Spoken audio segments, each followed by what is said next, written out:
ሰላም ጤና ይስጥልኝ። እንዴት ናችሁ? እንዴት ዋላችሁ? እንዴት አረፈዳችሁ? እንዴት አደራችሁ? ውድ የቻናሌ ቤተሰቦች ሰለሞን እባላለሁ። ሶሉሽን ቲዩብ ነው። እንግዲህ ከዚህ ቀደም ቃል እንደገባሁት መሰረት አንዳንድ የሕክምና ነገሮችን ሙያዬ በሚፈቅደው መሰረት ባለኝ እውቀት መሰረት ላካፍላችሁ መጥቻለሁ። በባለፈው ቪዲዮ የተወሰነ ነገሮችን ማሻሻያ አድርጌ መጥቻለሁ። ብዙዎቻችሁ እንደወደዳችሁት፣ አንዳንዱ በስልክም በአካልም የነገራችሁ ነው።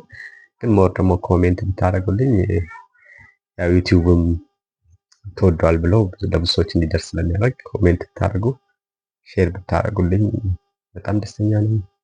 ላያችሁም በአካልም በኮሜንትም ነገራችሁን በጣም አመሰግናለሁ። እንግዲህ በዚሁ እንቀጥላለን ነው የምንቀጥል ይሆናል። ዛሬ ይዤላችሁ የመጣሁት ብዙ ጊዜ በተደጋጋሚ የሕክምና ስህተት ይባላል። የሕክምና ስህተት እየተባለ ብዙ ሐኪሞች በጣም መልካም በጣም ደግ ልብ ያላቸው ሙያቸውን የሚወዱ ህዝባቸውን የሚወዱ ሐኪሞችን በጠቅላላው በሕክምና ስህተት የተባለ የተፈረጀ ስማቸው የተነሳ ነውና የሕክምና ስህተት ምንድን ነው? የሕክምና ስህተት እንዴት ሊፈጠር ይችላል? እና የሕክምና ስህተት እንዳይፈጠር ምን ማድረግ አለብን የሚለውን የተወሰነ ማብራሪያ እሰጣቸዋለሁ። የሕክምና ስህተት ማለት የሕክምና ስህተት የምንለው ምንድን ነው? እንደ ሐኪም ወይም ደግሞ አንድ ጤና ባለሙያ በታካሚውን ባየበት መንገድ ወይም ደግሞ ታካሚውን በመረመረበት እና መርምሮ ላብራቶሪ የላከው ነገር ስህተት ሆኖ ሲመጣለት መልሱ ወር ደግሞ ሪዛልቱ የተሳሳተ ሲሆን ወር ደግሞ ሪዛልቱ ትክክል ሆኖ ሐኪሙ የተሳሳተ ውሳኔዎችን ሲወስን የሕክምና ስህተት ተፈጥሯል እንላለን። የሕክምና ስህተት ብዙ ጊዜ የሚፈጠረው ምን አይነት ሰው ላይ ነው? ምን አይነት ኬዝ ላይ ነው ብለን ብዙ ጊዜ በጣም ሶፊስቲኬትድ ወይ ደግሞ በጣም ስራ የሚበዛበት አካባቢ ወይም ሆስፒታል ከሆነ በጣም ብዙ ፔሸንት ወደ ታካሚ የሚያዩበት ሆስፒታል ከሆነ ሊፈጠር ይችላል። ምክንያቱም ኦቨርሎድ ወርክ ኦቨርሎድ ስላለ የስራ ጫና ስላለ ሊፈጠር ይችላል። ይሄ ደግሞ ማለት ምንም ስራ የሌለበት ቦታ አይፈጠርም ማለት አይደለም። ብዙ ጊዜ ሊፈጠር የሚችለው እንደዛ ነው።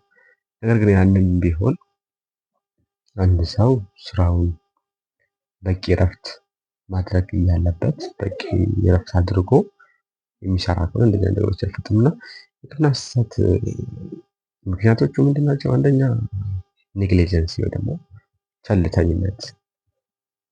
ቸልተኝነት ማለት አንድ ሐኪም ወይም አንድ ጤና ባለሙያ የሚሰራው ስራ ምን ያህል ሀገርን እንደሚጠቅም እና የሚሰራው ስህተት ከሆነም ደግሞ ምን ያህል ሀገርን እና ማህበራዊ ሕይወትን እንደሚያናጋ ካለማወቅ የሚመነጭ።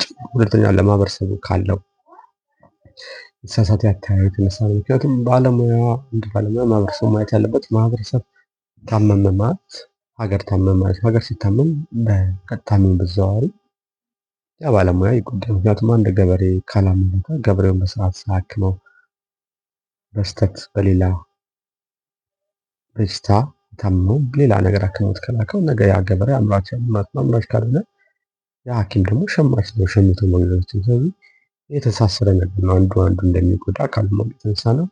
ሌላው ከእውቀት ማለት ነው። እውቀት ማለት እንደ ባለሙያ የተሰማራበት ሙያ በቂ እውቀት ሳይዝ ተመርቆ ሲወጣ እንግዲህ የማያውቀውን ነገር መተግበር አይችልም እና ከዛ አንጻር እንደዚህ አይነት ነገር ሊፈጠር ይችላል። ስለዚህ እነዚህ ነገሮች እንዴት አድርገን መቅረፍ አለብን የሚለው አንደኛና ዋነኛው ባለሙያው ለገባበት ቃል ኪዳን በጣም ታማኝ ሆኖ፣ ምክንያቱም ሲመረቅ ህዝቤን በታማኝነትና በቅንነት አገለግላለሁ ብሎ ነው የሚወጣው እና ለዛ ቃል ኪዳን ታማኝ ሆኖ ለህሊናው ታማኝ ሆኖ ስራውን አውቆ መስራት ነው።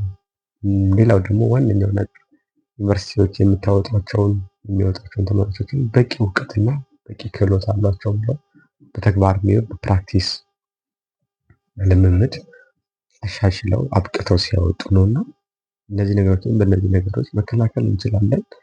ሌላው ባለሙያው በጣም ስራውን የሚወድና የሚያከብር መሆን አለበት። እነዚህ ነገሮችን አድርገን መከላከል እንችላለን።